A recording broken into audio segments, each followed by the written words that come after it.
Bienvenue sur Outre-mer 5. Outre-mer 5, c'est pas une nouvelle chaîne de télé, hein, c'est toujours OM5 TV. Lénaïque avec vous, avec un invité, un autre encore, que je vous présente aujourd'hui, Michel Ignette, qui est le directeur de l'aquarium de la Porte Dorée à Paris. Michel, bonjour. Bonjour. Vous êtes aussi un patriote parce que vous arrivez de Bretagne. Enfin, c'est vrai que ça se... Oui. Ah ouais. Donc, bienvenue aux Bretons que vous êtes. On va parler, si vous voulez bien, pour commencer cette présentation de l'aquarium, par son histoire. Ça commence en 1931 avec l'exposition coloniale. C'est ça, tout à fait. Lyautey a voulu présenter les animaux aquatiques des colonies et leur valorisation. C'est-à-dire qu'il y avait à la fois la présentation de l'animal vivant, mais également son utilisation sous forme de diorama. Donc l'exemple le meilleur que je crois pouvoir donner, c'est la tortue. Donc il y avait des tortues vivantes, et puis l'industrie de l'écaille de la tortue qui était présentée avec les résultats, que ce soit les montures de lunettes. Oui, c'est ça, c'est toutes les productions voilà, d'origine animale, mais qui venaient des colonies. Voilà, l'idée de Lyautey, c'était ça, c'était de montrer réellement qu'il y avait une richesse au niveau des colonies qui ramenait des matières premières en métropole, matières premières qui étaient généralement transformées d'ailleurs en métropole, mais que c'était donc une richesse, parce que déjà à l'époque, il y a des gens qui s'opposaient au fait colonial, mais pour des raisons économiques, en craignant que ça coûte trop cher à la mère patrie. Ah oui. Puis alors, il y a la guerre. Oui. Et là, qu'est-ce qui se passe à l'aquarium ? Bon, bah évidemment, comme partout, la catastrophe, hein, et donc pénurie de tout, et évidemment, les collections vivantes ont... Plus d'électricité, plus de... Peu d'électricité, hein, nourriture rare, chauffage aléatoire, donc effectivement, disparition quasiment totale des collections vivantes, et donc il a fallu redémarrer ultérieurement, et là encore, on a eu un apport de la France d'outre-mer. Évidemment, le cas le plus emblématique, c'est Théodore Monod, qui était en poste à Dakar, et qui a envoyé les fameux crocodiles du Nil qui ont été présentés à l'aquarium. Et ça, c'était juste après la guerre ou pendant la guerre ? Non, c'était après. Après, puisque juste après, les crocodiles qui sont arrivés, envoyés par Théodore Monod, c'est 1948. Oui. Et donc, après 1948... il y a des choses qui se passent aussi à l'aquarium. Il faut le remettre à jour, on va dire ça comme ça. Voilà, tout à fait. Bon, donc des rénovations, effectivement. Puis alors, les changements d'histoire, les changements d'appellation.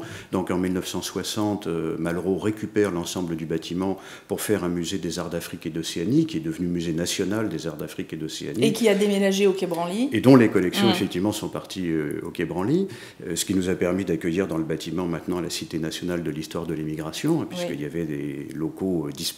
Et donc Jacques Toubon, qui a eu cette mission de monter cette cité, a opté effectivement pour ce bâtiment.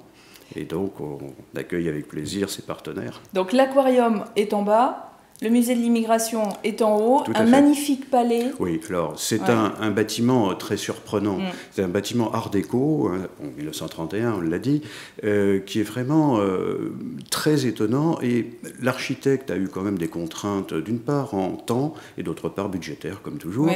Donc il a utilisé le béton armé. C'était un des premiers bâtiments béton armé en France à ce moment-là.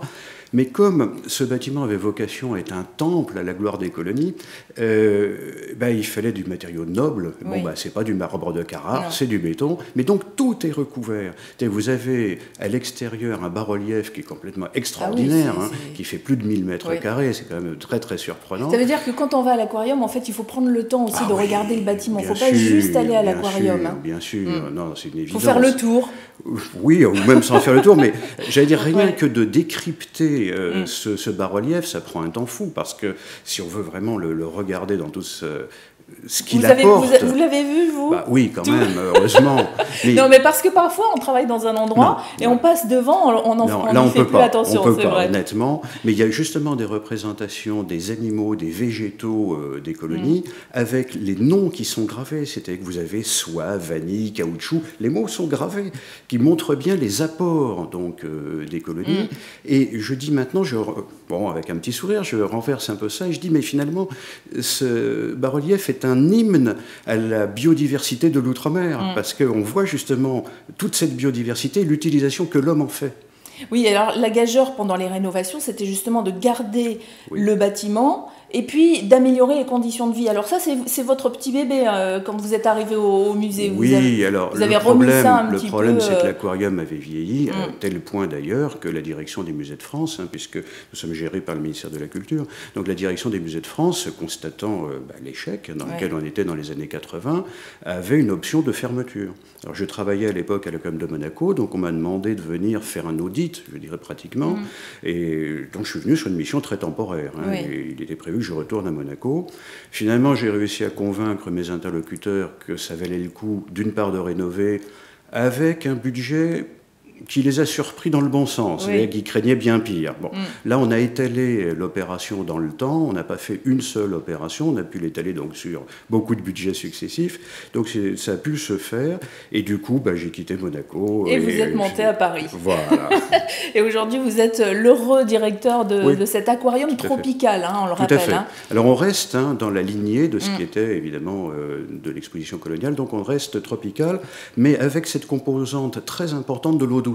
C'est-à-dire que les grands aquariums à l'heure actuelle sont principalement marins. C'est vrai que c'est plus spectaculaire, c'est plus attractif pour le public. Le mot requin, évidemment, traîne dans les esprits. Nous, on est effectivement à l'Aquarium de la Porte Dorée sur d'autres options. D'une part, vraiment très pédagogique, c'est la volonté, c'est un outil pédagogique, très très clairement. Et puis, on présente vraiment... vous avez beaucoup d'écoles d'ailleurs qui viennent. On a évidemment les scolaires qui viennent très nombreux, mais quand je dis pédagogie, c'est au sens très large pour tout le monde. Tout citoyen a vocation à apprendre. Donc là, c'est une présentation de la biodiversité aquatique du milieu tropical, et avec notamment beaucoup d'eau douce, ce qui est relativement rare maintenant. Donc on a une collection vivante en eau douce qui est surprenante et qui est vraiment considérée comme une des meilleures d'Europe. Puis alors, sur votre cravate, on voit un lézard. Non, un alligator. Et en plus, un alligator albinos. Effectivement, ça a été la nouveauté de l'année dernière. On a eu l'occasion de faire l'acquisition de 2 jeunes alligators albinos. Donc les stars de l'aquarium en ce moment. Oui. Je ne sais pas si on peut dire en ce moment. Au moment où, effectivement, ils sont arrivés, il y a eu un mouvement de presse qui nous a accompagnés. Donc ça a été les stars. Mais c'est rare, de toute façon. Alors, tous les animaux albinos sont... C'est rare parce que ce sont des animaux qui n'ont pas d'espérance de vie en milieu naturel. C'est-à-dire que dès l'éclosion, où ils font 10-15 cm, l'absence de camouflage fait que les prédateurs s'en emparent immédiatement. Et alors, quand je dis prédateurs, on n'imagine pas, mais ça peut être des oiseaux, ça peut être des tortues, ça peut être des poissons, parce que ils sont petits. Donc, c'est qu'en captivité qu'on peut avoir effectivement des albinos que l'on va garder. Déjà, du point de vue génétique, c'est un petit peu complexe. Il faut que les deux parents, chacun des 2 parents soit albinos, et il n'y aura que 25% des jeunes qui seront eux-mêmes albinos. Donc, c'est quand même relativement rare.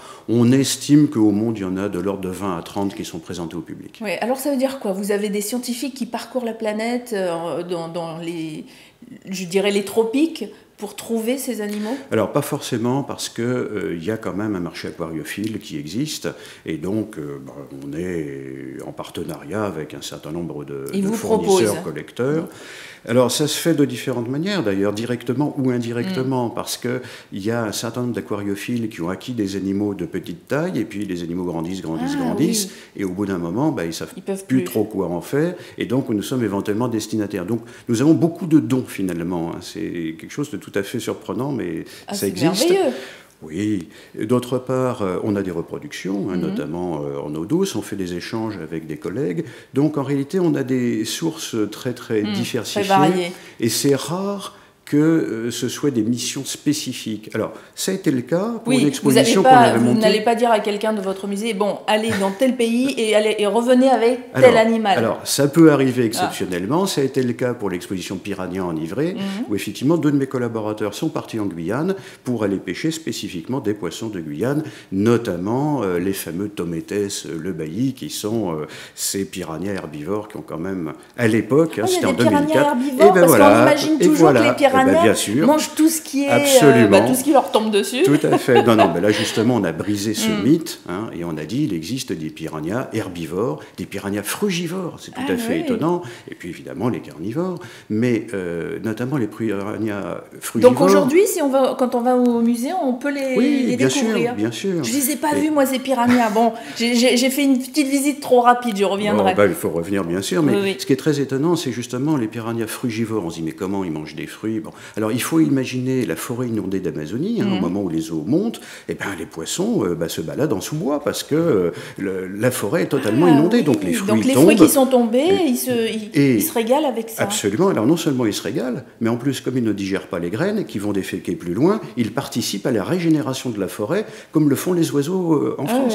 C'est tout à fait étonnant. On s'imagine pas ça. Voilà. Alors c'est un bon exemple pour expliquer, si on peut, ce qu'est la forêt inondée d'Amazonie. Parce que vraiment, c'est d'une telle échelle que en métropole, on ne peut pas l'imaginer. Non, on n'imagine pas. Mais bon, même ailleurs, hein, moi je viens de Polynésie, j'aurais pas imaginé ça, parce que faut dire que le cinéma aide aussi à on a des a priori comme ça, des images. C'est comme le requin, on s'imagine que c'est un animal très méchant, qu'il faut absolument éliminer, alors qu'en réalité, il est absolument essentiel dans la vie en mer. S'il disparaissait, il y aurait toute la chaîne alimentaire qui serait perturbée. C'est ce qu'on appelle les espèces clés ou les espèces super prédateurs qui contrôlent, j'allais dire, un peu ce qui se passe en dessous. Et en milieu corallien, il y a un exemple, une expérimentation qui a été faite avec ce qu'on appelle les exclos, c'est-à-dire que les collègues américains à Hawaï ont fait en sorte qu'il n'y ait pas de requins à un certain endroit. Du coup, leurs proies, les mérous notamment, ont plutôt proliféré en se nourrissant de poissons herbivores, et du coup les algues ont proliféré énormément, ont étouffé les coraux. Donc la disparition des requins signifie l'étouffement des récifs coralliens. Les récifs coralliens, quand même, on a 500 millions d'humains qui en dépendent pour leur vie au quotidien. Donc, effectivement, quand on y réfléchit comme ça, Donc, les requins, c'est vrai que c'est très malheureux. Il y a quelques attaques au niveau mondial. Bon, on estime qu'il y a de l'ordre de 5 à 10. Il paraît que le rhinocéros fait plus de Tout à fait, mais l'hippopotame aussi, hein. Mais même les éléphants. Mais voilà, encore une fois, c'est le cinéma qui a montré cette image. Et puis, moi, j'étais pareil avec le piranha. Je pensais que les piranhas, on mettait juste le doigt dans la rivière et on risquait de se le faire manger. Bon, c'est pas comme ça que ça passe. C'est pas du tout le cas, bien entendu. Mais... Bon, vous nous rassurez.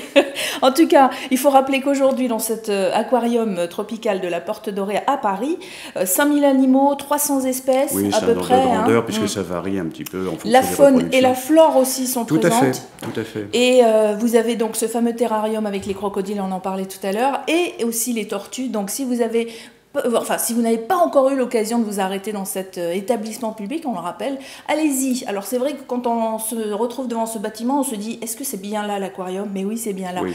Et puis alors, il y a les expositions temporaires. Voilà, exactement. On finit avec ça parce que en ce moment, il y a Les Amis de Bob l'éponge, un héros sort de l'eau, ça c'est le titre de cette exposition, qui permet de découvrir depuis le 17 décembre et jusqu'au 15 mars tout... Alors, tout peut-être pas, mais 18 espèces emblématiques, parce que c'est un partenariat donc, avec Paramount, puisque le film Bob l'éponge va sortir, sera sur les écrans le 18 février. Et donc c'est un partenariat avec le WWF, et donc ça permet de mettre en valeur des espèces qui sont menacées, pour lesquelles le WWF a des programmes de sauvegarde. Et puis là, on a une autre exposition qui est plus institutionnelle, qui correspond au 60e anniversaire des terres australes et antarctiques françaises. Les fameux TAF. Les TAF, donc avec les 5 îles éparses coralliennes, parce qu'on imagine toujours le Grand Sud, le froid, mais non, il y a aussi des îles, 5 îles coralliennes, et puis effectivement Crozet, et puis alors c'est une exposition avec beaucoup de photos, heureusement. Quelques objets. Oui, alors il y a des objets quand même tout à fait étonnants. Et une vidéo. Oui, alors on a des films qui tournent, bien sûr, mais ces objets sont des objets archéologiques. Alors évidemment, quand on vous dit archéologique sur les terres australes, évidemment, c'est qu'à partir du moment où les Européens ont commencé à aller là-bas pour chasser la baleine ou le phoque, et donc, puisque ce qui était visé, c'était l'huile de ces mammifères, eh bien, il y a des très très grands chaudrons pour faire cuire, j'allais dire, cette viande et en retirer la graisse, qui ensuite était utilisée d'ailleurs pour l'éclairage public. fait artisanalement, hein, tout à fait. Sûr. Et donc on a un chaudron fin du XVIIe siècle, ce qui, pour cet endroit-là, est quand même, du point de vue archéologique, tout à fait étonnant. On parlera encore dans cette émission des TAF, hein, de ces fameux terres australes et antarctiques françaises, parce que c'est vrai qu'on les oublie un petit peu, mais ce sont aussi des territoires français. Pour l'outre-mer, effectivement, c'est essentiel. Absolument. Quand on regarde autour de chacune des îles les 200 000 de la zone économique exclusive, quand on regarde ce que ça représente en superficie, on ne peut pas négliger les TAF. On ne peut pas les négliger, et on en parlera bientôt. En tout cas, pour avoir plus d'informations sur l'aquarium, vous avez un site web, c'est www.aquarium-portedorée.fr, ou bien vous avez la page Facebook, et là c'est tout simple, Aquarium Tropical de la Porte Dorée, pour avoir plus d'informations sur les heures d'ouverture, les tarifs, etc. Et puis pour voir les collections aussi, mais après il faudra vous déplacer directement. Merci Michel Ignette, directeur de cet aquarium, d'être venu nous présenter cet aquarium, et puis à bientôt. Avec grand plaisir. Merci.